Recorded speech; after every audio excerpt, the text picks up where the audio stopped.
This video is brought to you by AKSIAS. Hello everyone, welcome to AKS IAS.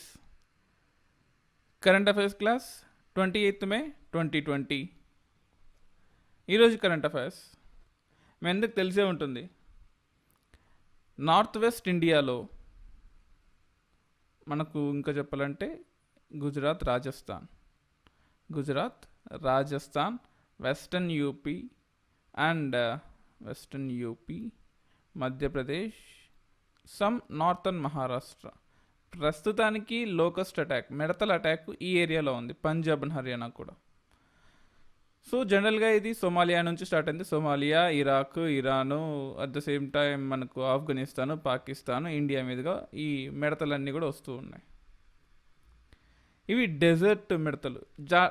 Dessert లోకస్ట్కి, మామూలు లోకస్ట్కి, మన ఊర్లలో ఉండే green మిడతలకి, గ్రీన్గా ఉండే మిడతలకి, అక్కడ ఉండే బ్రౌన్ అండ్ ఎల్లోయిష్ కలర్లో ఉండే మిడతలకి చిన్న డిఫరెన్స్ ఉంది. అవి ఎక్స్ట్రీమ్ క్లైమేట్స్లో బతకగలవు. మన సైడ్ మిడతలన్నీ కూడా ట్రాపికల్ ఏరియాస్లో ఉండే రెయిన్ ఫెడ్ రీజన్స్లో ఉండే మిడతలు. అవి ఎక్స్ట్రీమ్ క్లైమేట్స్లో బతకలేవు జనరల్గా. కానీ అవి మాత్రం ఆ సోమాలియా నుంచి వచ్చిన మిడతలు, పాకిస్తాన్ రూట్లో వచ్చిన మిడతలు ఎక్స్ట్రీమ్ ఎన్విరాన్మెంట్స్లో బతకగలవు. అది మనకి ఇప్పుడు ప్రాబ్లం అవుతుంది. జనరల్గా ఒక అగ్రికల్చర్ ఫార్మర్స్లో మిడతలు అనేవి కామన్, కానీ ఒక డిజాస్టర్ లాగా జనరల్గా మనకు man made disasters, natural disasters ఉంటాయి. మీకు యూపీఎస్సీలో అయితే జిఎస్ పేపర్ 3లో ఉంటుంది. ప్రతి సంవత్సరం 2 క్వశ్చన్స్ వస్తాయి డిజాస్టర్ మేనేజ్మెంట్ నుంచి. అలాగే ఏపీపీఎస్సీలో కానీ టీఎస్పీఎస్సీలో కానీ సపరేట్గా ఒక సెట్ ఆఫ్ క్వశ్చన్స్, ఒక 5 క్వశ్చన్స్ డిజాస్టర్ మేనేజ్మెంట్ గురించి వస్తున్నాయి. కానీ ఇటువంటి టైప్ ఆఫ్ డిజాస్టర్స్ ఇప్పుడు రావడం వల్ల నెక్స్ట్ వచ్చే ఏపీపీఎస్సీ మెయిన్స్లో కానీ, లేదా టీఎస్పీఎస్సీ మెయిన్స్లో కానీ, UPSC 2020 prelims at the same time మెయిన్స్లో ఈ లోకస్ట్ గురించి, లేదా మనకు తెలుగులో మిడతలని కూడా అంటాం, ఈ మిడతల గురించి క్వశ్చన్స్ అడిగే ఛాన్సెస్ చాలా ఉన్నాయి. చాలా చాలా ఇంపార్టెంట్ కూడా. ఆల్రెడీ వీట్ ప్రొడక్షన్ యొక్క హార్వెస్ట్ అయిపోయింది. Thank God.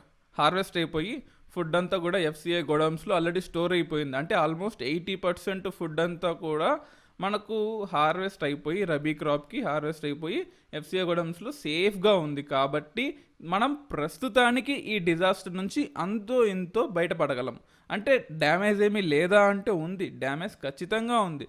అంటే నెక్స్ట్ మన ప్రాబ్లం ఏంటంటే నెక్స్ట్ వచ్చే ఖరీఫ్ క్రాప్. ఎందుకంటే ఈ మంత్ ఎండ్, ఇది మే ఎండ్ లేదా మే ఎండ్ కానీ జూన్ 5 కానీ మనకు ఖరీఫ్ క్రాప్కి సోయింగ్ సీజన్. ఇది ఈ టైంలో మిడతలు వస్తే ఆల్రెడీ ఒక డెవలప్డ్ క్రాప్కి మిడతలు వచ్చాయనుకోండి, మనం దాన్ని హెర్బిసైడ్స్, ఫంగిసైడ్స్, ఇన్సెక్టిసైడ్స్ వేసి అంతో ఎంతో ఆపగలం.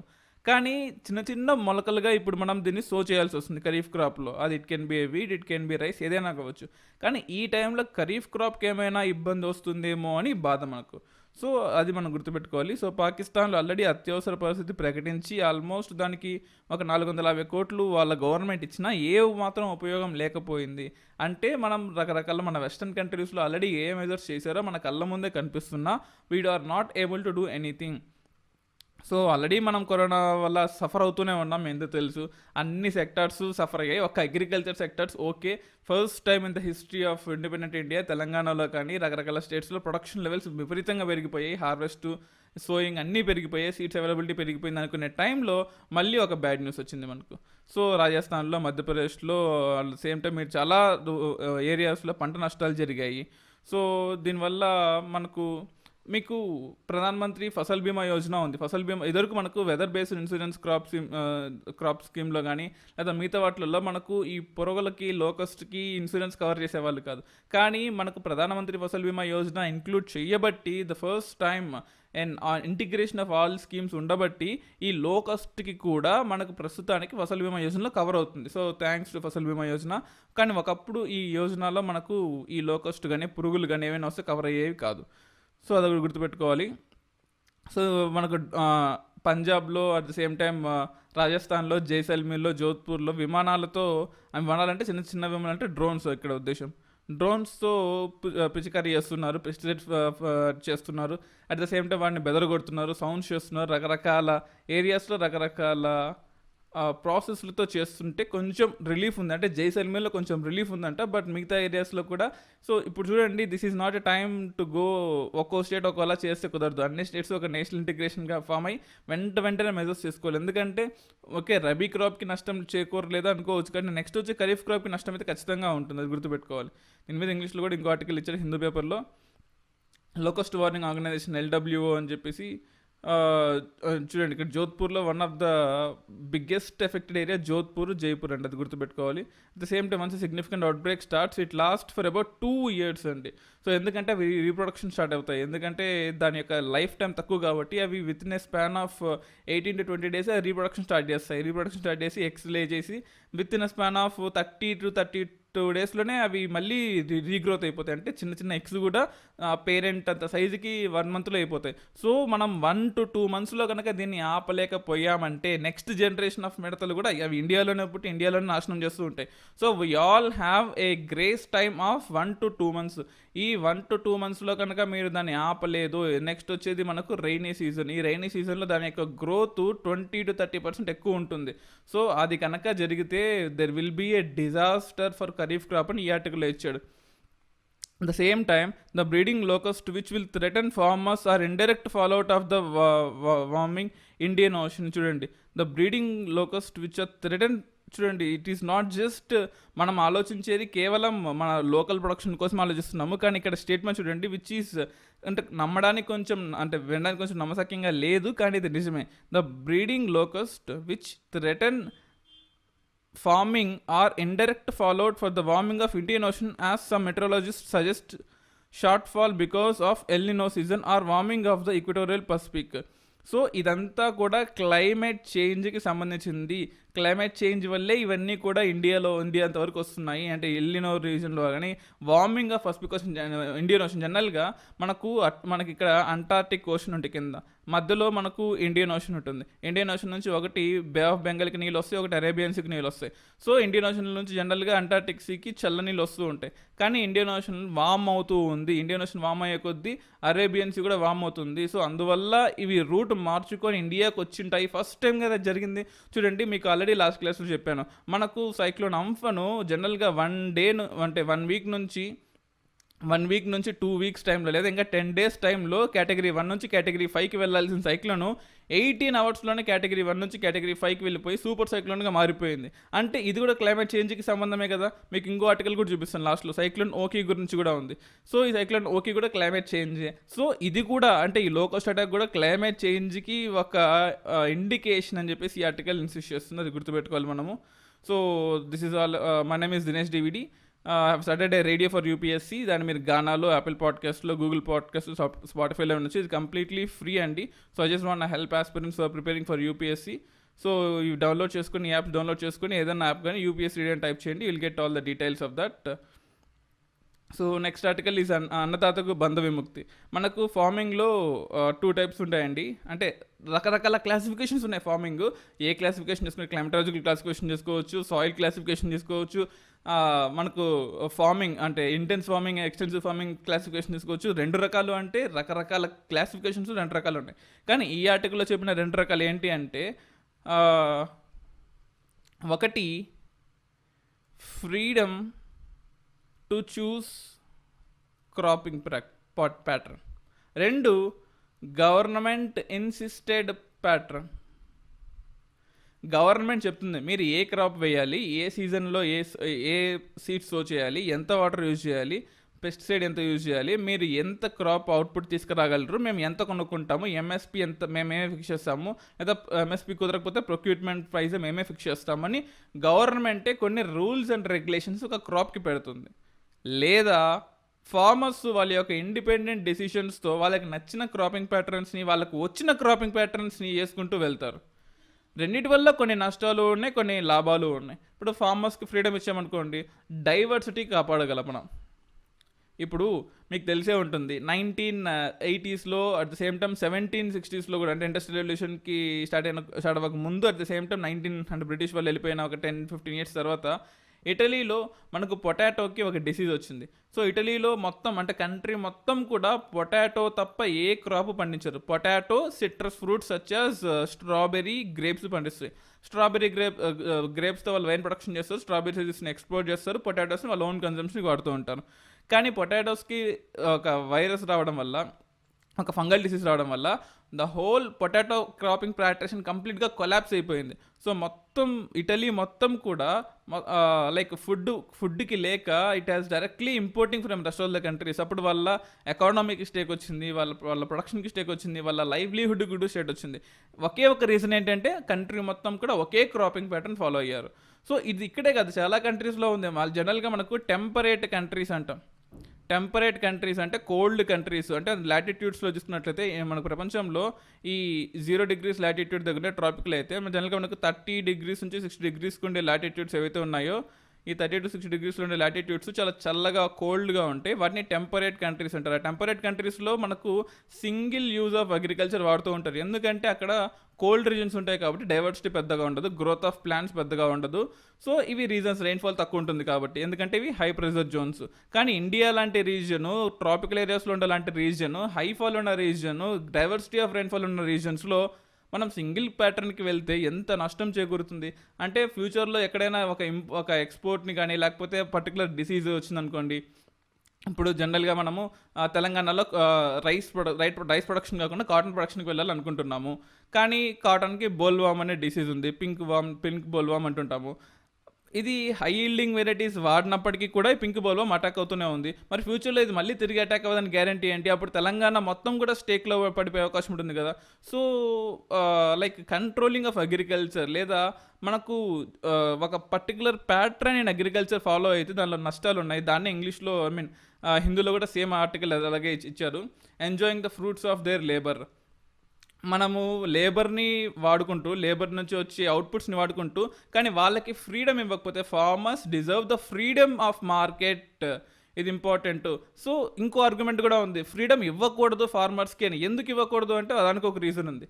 జనరల్గా మనకు అమెరికాలో ఒక పర్టికులర్ ఫార్మర్కి 25 నుంచి 28 హెక్టార్ల భూమి ఉంటుంది.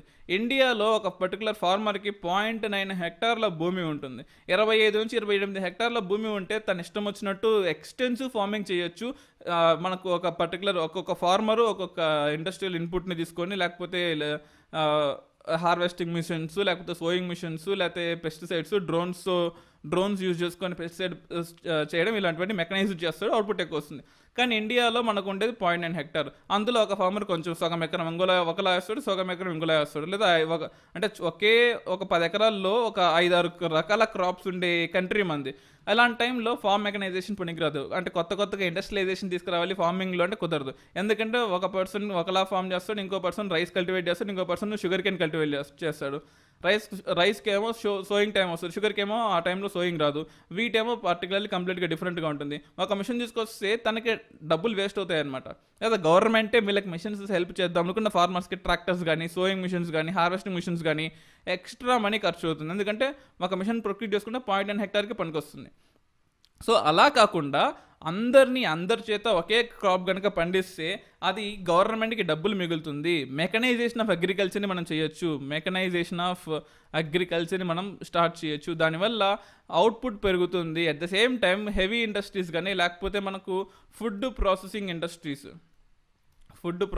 ఇండస్ట్రీస్ ఏవైతే ఉన్నాయో అవన్నీ కూడా గ్రూప్ ఆఫ్ ఫార్మర్స్ దగ్గర, ఒక ఊరు మొత్తం కూడా ఒకే టైప్ ఆఫ్ క్రాప్ పండిస్తే డైరెక్ట్గా వాళ్ళందరి దగ్గర ఒక కార్పొరేట్ యూనియన్లో ఫార్మ్ అయిపోయి వాళ్ళ దగ్గర ప్రొక్యూర్మెంట్ చేసుకుంటూ ఉంటారు. సో అది ఒకే టైప్ ఆఫ్ ఫార్మర్స్, ఒక డిస్ట్రిక్ట్ మొత్తము, ఒక ఊరు మొత్తం ఒకే type of farming mechanism farm అయితే వచ్చే ఉపయోగాలు. సో దీనిలో రెండు ఉన్నాయి. ఈ ఆర్టికల్లో జనరల్గా honourable vice president of India insist చేసింది ఏంటంటే వాళ్ళకి ఫ్రీడమే కావాలి. ఫ్రీడమ్ ఉంటే వాళ్ళ ఇష్టం వచ్చిన క్రాప్ని వాళ్ళు పండించుకోగలరు. మీరు ఖచ్చితంగా ఒకే type of cropping pattern insist చేయాలనుకుంటే దేశం మొత్తం కూడా that is not a good phenomena. మనం ఇటలీ లాంటి, కెనడా లాంటి, అమెరికా లాంటి కంట్రీ అనుకోండి, ఏ కార్నో లేకపోతే మెయిజో దేశం మొత్తం ఒకటే పండించుకోవచ్చు. కానీ అలా కాదు కదా. మనము we are a much diverse country. ఇటువంటి డైవర్స్ కంట్రీలో, ఇటువంటి డైవర్స్ సాయిల్స్ ఉన్న కంట్రీలో ఒకే టైప్ ఆఫ్ క్రాపింగ్ ప్యాటర్న్ అనేది మూర్ఖత్వం అవుతుంది అని చెప్పేసి ఈ ఆర్టికల్లో చూడండి. పాండమిక్ టైంలో కూడా మనకు ఒక క్రాప్ ఫెయిల్ అయినా ఇంకో క్రాప్ మనకి ఫుడ్ పెడుతుంది. అలాగే ఒకే క్రాప్ అంటే ఆ క్రాప్ ఫెయిల్ అయితే మొత్తం రాష్ట్రానికి ఫుడ్ లేకుండా పోతుంది. అదొకటి ఆర్టికల్ ఇంపార్టెంట్. ఇంకో ఆర్టికల్ కూడా ఉంది మనకి ఇక్కడ. షెడ్ తెరిచి ఏం లాభం? మీకు 2-3 డేస్ బ్యాక్ కూడా నేను చెప్పాను. ఫర్ ఎగ్జాంపుల్ ఒక కంపెనీ ఉంది. ఆ కంపెనీ గూడ్స్ని ప్రొక్యూర్ చేసుకుంటుంది, ఇక్కడ మ్యానుఫ్యాక్చర్ చేస్తుంది, దాన్ని మనుషులకి అమ్ముతుంది. కొనేవాడు లేడు కానీ సప్లై మాత్రం ఉంది. అప్పుడు ఆ ఇండస్ట్రీ ఏమవుతుంది? ఎన్పిఎస్లోకి వెళ్ళిపోతుంది. ఎందుకంటే కొనేవాడు లేడు, సప్లై ఏమో ఉంది, అప్పు తీసుకొని కట్టుకున్నాను. ఇప్పుడు ఏం చేస్తుంది గవర్నమెంట్? నీకు ఎక్స్ట్రాగా ఒక 10 లక్షలు నేను ఇస్తాను ఎంఎస్ఎంఈస్కి, ఒక 1 lakh 10 lakh depends on the amount of MSME. నేను నీకు ఎక్స్ట్రాగా ఇస్తాను, నువ్వు ప్రొడక్షన్ పెంచుతాను. సరే, మరి కొనేవాడు ఉండాలి కదా. కొనేవాడు లేకుండా ప్రొడక్షన్ పెంచితే ఏం లాభం? అది మళ్ళీ ఎన్పిఏగా మారిపోతుంది కదా. ఉన్న ఎన్పిఎస్ఏ కట్టుకోలేకపోతుంటే ఎక్స్ట్రా ఎన్పిఎస్సి ఏం చేసుకుంటాము? సో షెడ్ తెరిచి ఏం లాభం? ఎంఎస్ఎంఈ యూనిట్లకు మనకు we are supplying but there is no demand. కొత్త ఆర్డర్లు ఎప్పుడు రావాలి? అది కదా ఇంపార్టెంట్. నిధుల కొరత ఉంది, ఓకే, నిధుల కొరత ఉంది కాబట్టే మీరు సర్టెన్ అమౌంట్ ఆఫ్ మనీని మీరు తీసుకొస్తామంటున్నారు, లేదా బ్యాంకుల తరఫు నుంచి చూపిస్తామంటున్నారు. కానీ డిమాండ్ కనుక పెంచకపోతే ఎంత తీసుకొచ్చి ఏం లాభము? డిమాండ్ కనుక పెంచారనుకోండి, తనకై తానే అప్పులు తెచ్చుకునైనా సరే కొత్త రిక్రూట్మెంట్ స్టార్ట్ చేసుకుని ఇండస్ట్రీ స్టార్ట్ చేస్తాడు. సో దట్ ఈస్ వాట్ ఇక్కడ చెప్తుంది ఏంటంటే, సప్లై కాదు డిమాండ్ ఇంపార్టెంట్. చైనా లాంటి కంట్రీస్, యుఎస్ఏ లాంటి కంట్రీస్, కెనడా లాంటి కంట్రీస్ మనకు సప్లై మీద ఆధారపడతాయి. ఇండియా లాంటి కంట్రీస్ డిమాండ్ మీద ఆధారపడిన కంట్రీస్. ఇక్కడ డిమాండ్ మీద కాన్సన్ట్రేట్ చేయాలి. We are not western mode of civilised development in terms of economy. We are Indian mode which is dependent on demand. అది గుర్తుపెట్టుకోవాలి. సో ఇంత కష్టకాలంలో ఆశ కోల్పోని ఉత్సాహవేత్తలు ఉన్నారు. So this is all about వాళ్ళ స్టోరీల గురించి చెప్తున్నారు. బట్ దీని యొక్క జిస్ట్ ఇది అనమాట, అది ఇంపార్టెంట్. సో ఈ ఆర్టికల్ కూడా దాని గురించి, చైనా దిగుమతులు ఆధారపడడం వల్ల. సో వాళ్ళకేంటి, చైనా లాంటి కంట్రీస్కి ఇండియాకి సప్లై చేయాలి. దిస్ ఈస్ చైనా, ఇండియాకి సప్లై చేయాలి. So here it is. China లాంటి కంట్రీస్ ఇండియాకి సప్లై చేయాలి. సో వాళ్ళకి సప్లై కన్స్టెంట్స్ సాల్వ్ చేసుకుంటున్నారు వాళ్ళు. అమెరికా నుంచి, లేకపోతే బ్రిటన్ నుంచి, రకరకాల కంట్రీస్ నుంచి వాళ్ళు గూడ్స్ని తీసుకొని సప్లై చేస్తున్నారు, ప్రొడక్షన్ చేస్తున్నారు, సప్లై చేస్తున్నారు. కానీ ఇండియా లాంటి కంట్రీస్ దాన్ని తీసుకోవాలి కదా. We have to import these things. అది ఇంపార్టెంట్ మనకు. సో అది అఫ్ కోర్స్ ఇది ఎక్స్టర్నల్ ఇంపోర్ట్ అవ్వచ్చు, but I'm talking about internal import అంటే ఇంటర్ స్టేట్ మైగ్రేషన్లో ఉండే ఇంపోర్ట్. ఒక స్టేట్ ఆంధ్రప్రదేశ్ నుంచి తెలంగాణ నుంచి మహారాష్ట్ర, సో ప్రొడక్షన్ చేస్తాము, ఎవరు తీసుకోకపోతే ఏమవుతుంది? అది ఎన్పిఎల్గా మారిపోతుంది. అది ఇంపార్టెంట్ మనకు. కానీ చైనాలో ఏంటి, ఇది చీప్ ఇంపోర్ట్స్ కాబట్టి మన గూడ్స్ని పక్కన పెట్టైనా సరే మనం చైనీస్ ప్రొడక్ట్స్ని కొంటూ ఉంటాం. So that is one thing that is important. చూడొచ్చు, దీని మీద ఆల్రెడీ 2 క్లాసెస్లో డిస్కస్ చేశాను. సో ఆ 20 lakh crores ప్యాకేజ్ ఎంతవరకు ఉంటుందని చెప్పేసి నేను యూపీఎస్సీ రేడియోలో ఒక ఆర్టికల్ కూడా చేశాను.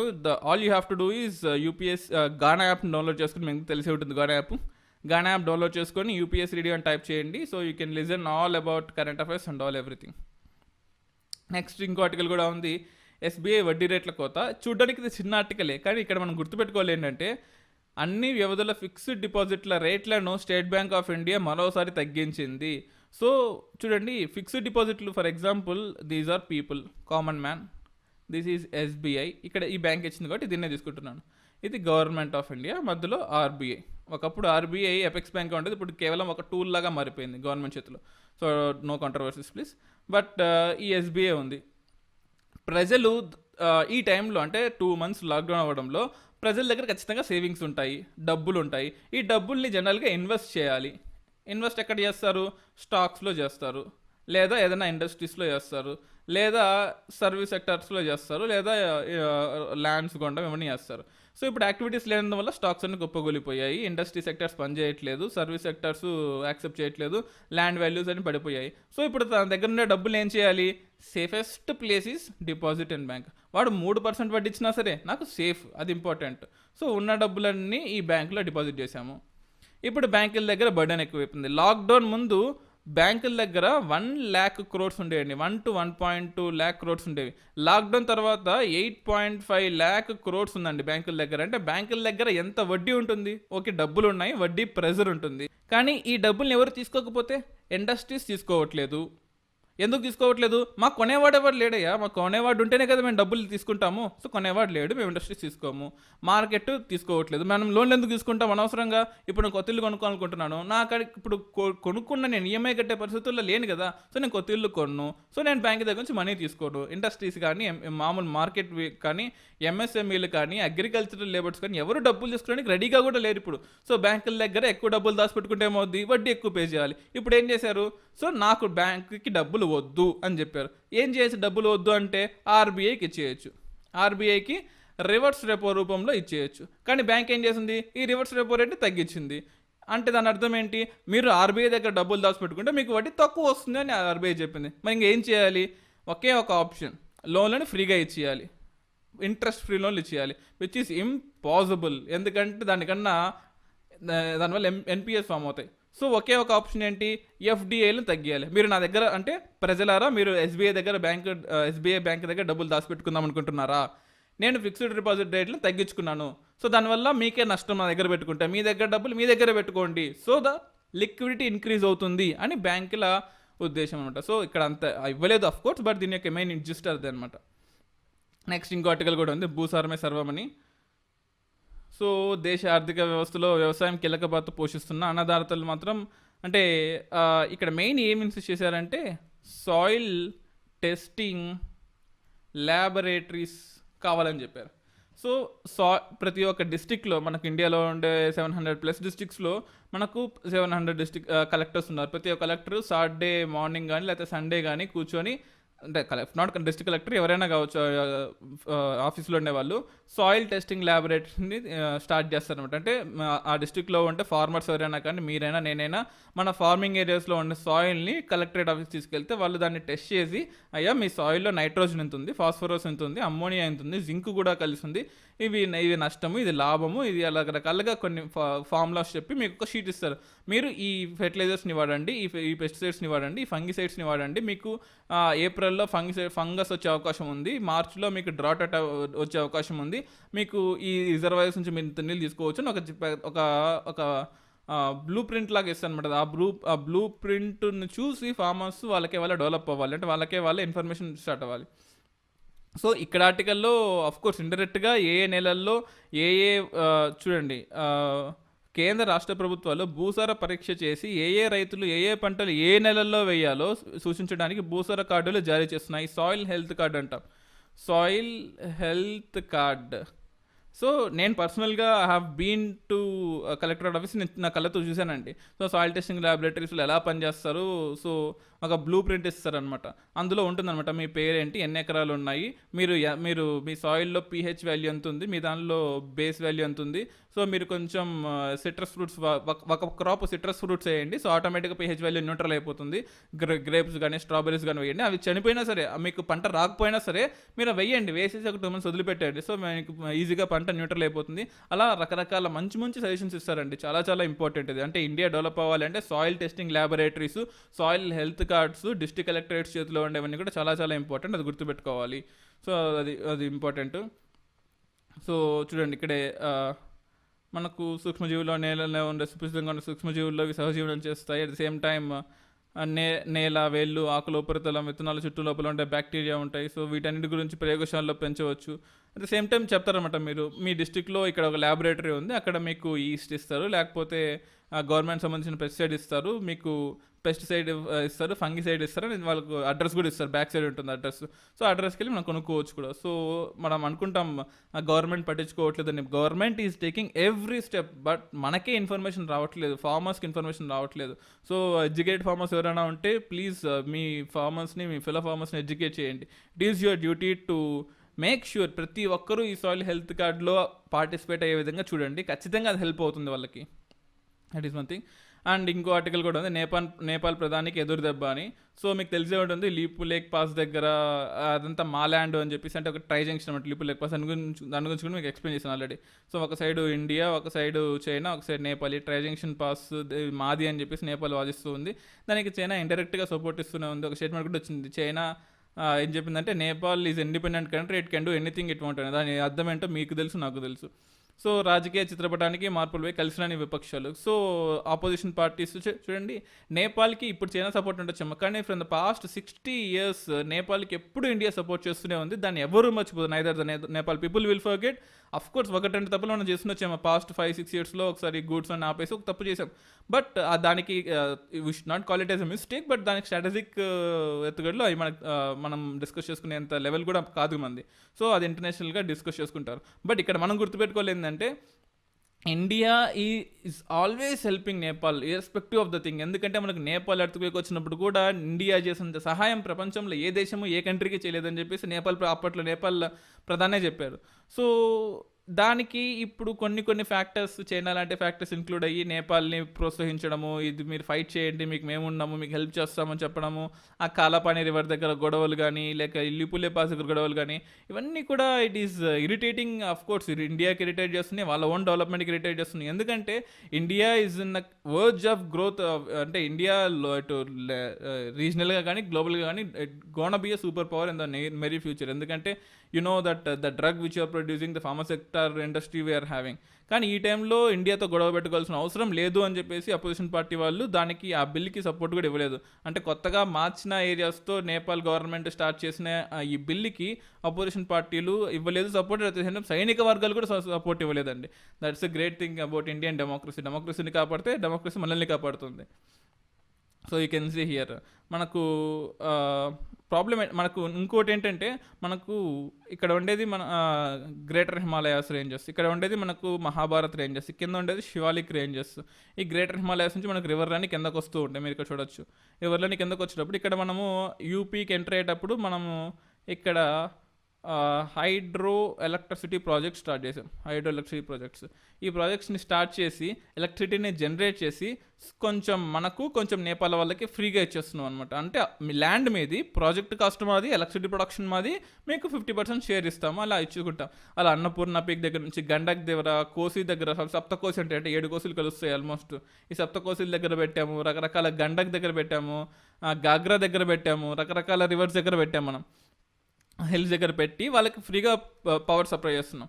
నేపాల్ ఒకటి గుర్తుపెట్టుకోవాలి, చైనా నుంచి నేపాల్కి పవర్ వెళ్ళడం ఇంపాసిబుల్. ఎందుకంటే ఇది హిల్లీ టెరైనే, హై నుంచి లోకి పవర్ వెళ్ళదు. అట్ ద సేమ్ టైం ఇక్కడ రివర్స్ అన్ని కూడా ఇలా ఈస్ట్కి ఫ్లో అవుతాయి తప్ప సౌత్కి ఫ్లో అవ్వవు.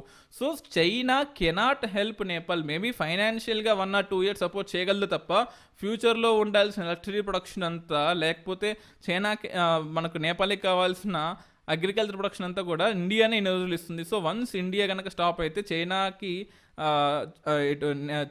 పక్కన పెడితే నేపాల్కి డెవలప్మెంట్ ఆపర్చునిటీస్ లేకుండా ఉండొచ్చు. సో దానివల్ల Nepal should understand that India is its neighbour and India its brother. Big brother role play చేయట్లేదు, just brother role we are playing అని నేపాల్ కూడా అర్థం చేసుకోవాలి. So yes, there is one more article, Trump offers to mediate between India and China. So మీకు తెలిసే ఉంటుంది, Trump అన్నిటికి రెడీగా ఉంటాడు. అటు లడాక్ విషయంలో, పాకిస్తాన్కి వెస్టర్న్ ముజాఫర్ విషయంలో, ఉరీ సెక్టార్లో కూడా అప్పుడు చెప్పాడు నేను పాకిస్తాన్కి ఇండియాకి మధ్యలో మీడియేటర్గా ఉంటాడు. ఇప్పుడు మళ్ళీ ఇంకో కొత్త పాట పడుతున్నాడు. అట్ ద సేమ్ టైం ఇండియాకి చైనా కూడా నేను మీడియేటర్గా ఉంటాడు ఎక్సెషన్ రీజియన్లో. అట్ ద సేమ్ టైం ఈ గల్వాన్ వ్యాలీలో మీకు మీడియేటర్గా ఉంటాను. But one thing is it is internal matter of India and China. మనకు పంచిన అగ్రిమెంట్ మన గొడవలు మనకునే, మనం దాన్ని సాల్వ్ చేసుకోగలం. We don't want external democratic one more country to help one more democratic country. అవసరమైతే మనమే అడుగుతాం. ఇఫ్ ఇట్ ఈస్ మన అవుట్ ఆఫ్ హ్యాండ్స్లో వెళ్ళిపోతే America is always ready to help us. But వేరే వాళ్ళ ఇంటరాక్షన్ని, లేకపోతే వేరే వాళ్ళ ఇంటెలిజెన్స్ని మనం ఒప్పుకోము, ఎట్టి పరిస్థితుల్లో ఒప్పుకోము. That is one thing that is important for us. Of course India ప్రస్తుతానికైతే సపోర్ట్ ఇండియాకి ఉందని అనుకోలేము కూడా. ఎందుకంటే ఇక్కడ ఫ్రెండ్ కావాలి, ఎకానమీ కావాలి అంటే అందరూ ఎకానమీనే సపోర్ట్ చేస్తారు. సో అమెరికాకి ఇండియా కన్నా చైనాతోనే ఎకానమీగా యూజెస్ మంచిగా ఉన్నాయి. సో వీ కాంట్ ప్రిడిక్ట్, ఏ విషయంలో ఏదైనా జరగచ్చు, అది ఇంపార్టెంట్. సో ఇంకోటి కూడా ఉంది, FCA lot state paddy procurement for central pool. So చూడొచ్చు మీరు, ధాన్యం సేకరణ తెలంగాణ రికార్డు. అంటే ధాన్యం సేకరణలో తెలంగాణ అగ్రస్థానంలో ఉందని భారత ఆహార సంస్థ చైర్మన్ చెప్పారు. అట్ ద సేమ్ టైం దేశవ్యాప్తంగా ఇప్పటివరకు సేకరించిన ధాన్యంలో 60% పైగా తెలంగాణ నుంచి సేకరించినదే. That is one of the greatest thing అండి. ఎందుకంటే మనం తెలంగాణ తీసుకున్నాం అనుకోండి, సో నార్థన్ సైడ్ అంతా కూడా మనకు ఆదిలాబాద్ రీజన్స్ ఉంటాయి, సెంట్రల్ సైడ్ అంతా కూడా మనకు గోండువానా రాక్స్ ఉంటాయి, సదరన్ సైడ్ అంతా కూడా మనకు డ్రై ల్యాండ్స్ ఉంటాయి అనమాట. సో ఎక్కడో మధ్యలో ఈ ఆదిలాబాద్కి హైదరాబాద్ మధ్యలో ఉండే రీజన్స్లో ఉండే గోదావరి నది, లేకపోతే హైదరాబాద్కి కింద ఉండే మనకు కర్నూలు, నాగర్ కర్నూలు రీజన్స్లో ఉండే కృష్ణా రివర్, కర్నూలు రీజన్స్లో కృష్ణా రివర్కి తప్ప మధ్యలో ఎక్కడ మంచి గుడ్ అమౌంట్ ఆఫ్ ల్యాండ్స్ లేవు. కానీ ఉన్న ఏరియాస్లోనే ప్రొడక్షన్ చేసి అంటే Telangana has been number 1 in terms of production. And జనరల్గా ఆంధ్ర ఎక్కువ ఉంటుంది, ఎందుకంటే ఆంధ్రలో ఉండేవన్నీ కూడా అల్యూవియల్ సాయిల్స్ ఉంటాయి అనమాట. అంటే ఇక్కడ ఉండే గోదావరి నది కానీ, ఇక్కడ ఉండే కృష్ణా నది కానీ, ఇక్కడ ఉండే పెన్నా నది కానీ, ఇక్కడ నుంచి వచ్చే కోస్టల్ ఎరోషన్ వల్ల కానీ ఇక్కడ సాయిల్ అంతా కూడా చాలా సాఫ్ట్గా ఉంటుంది. సాఫ్ట్గా ఉన్న సాయిల్లో మనము రైస్ ప్రొడక్షన్ ఎక్కువ పండిస్తాం. కానీ ఈసారి ఆంధ్రాని కూడా దాటిపోయే విధంగా తెలంగాణ ఉంటుందని చెప్పేసి లెక్కలు ఉన్నాయి. తెలంగాణ నుంచి సేకరించింది 52.23 లక్షల టన్నులు అయితే ఆంధ్రప్రదేశ్ నుంచి వచ్చిన మాత్రం 23.04 లక్షల టన్నులే. So Telangana is in the verge of development, but of course Andhra government is also doing very good and Telangana government also doing very good in that. So ఇక్కడ కూడా ఉంది. అంటే ఇది సౌత్ ఇండియాకి సంబంధించింది. ఇప్పుడు నార్త్ ఇండియాకి సంబంధించింది. డిస్పైట్ లాక్డౌన్ వీట్ ప్రొక్యూర్మెంట్ మాత్రం డెవలప్ అవుతూనే ఉంది. సో ఎంత జనరల్గా మీకు తెలిసే ఉంటుంది, మనకు దోఆబ్ అని ఉంటుంది. అంటే 2 రివర్స్ మధ్యలో ఉండే ల్యాండ్ని మనకు సట్లజ్, బియాస్, రావి, అట్లా రకరకాల రివర్స్ మధ్యలో ఉండే ల్యాండ్ని దోఆబ్ అంటాం. పంజాబ్ మొత్తం ఈ దోఆబ్ ల్యాండ్స్లో ఉంటుంది. దోఆబ్ ల్యాండ్స్లో వీట్ దగ్గర నుంచి, అంటే బార్లే దగ్గర నుంచి ప్రజెంట్ ఉండే కాటన్ వరకు దేన్నైనా పండించే కెపాసిటీ ఉంటుంది. జనరల్గా వీళ్ళు వీట్ ఎక్కువ పండిస్తూ ఉంటారు, నీళ్ళు తక్కువ తాగుతుందని. సో వీట్ ప్రొడక్షన్లో కూడా ఈ హర్యానా, యూపీ చూడండి, states like Punjab and Haryana wheat while in progress swiftly. In states like Punjab and Haryana UP is logging behind. So Punjab, Haryana ఎప్పుడు బాగుంటాయి యూపీతో పోల్చుకుంటే, అదొకటి important. So this is all about current affairs for the day. My name is Dinesh DVD. Thank you for listening to AKS. And మీరు current అఫైర్స్ని UPSC రేడియోలో కూడా వినొచ్చండి. గానాలో app ఉంటుంది, గానాలో కూడా download చేసుకుని వినొచ్చు. Thank you everyone.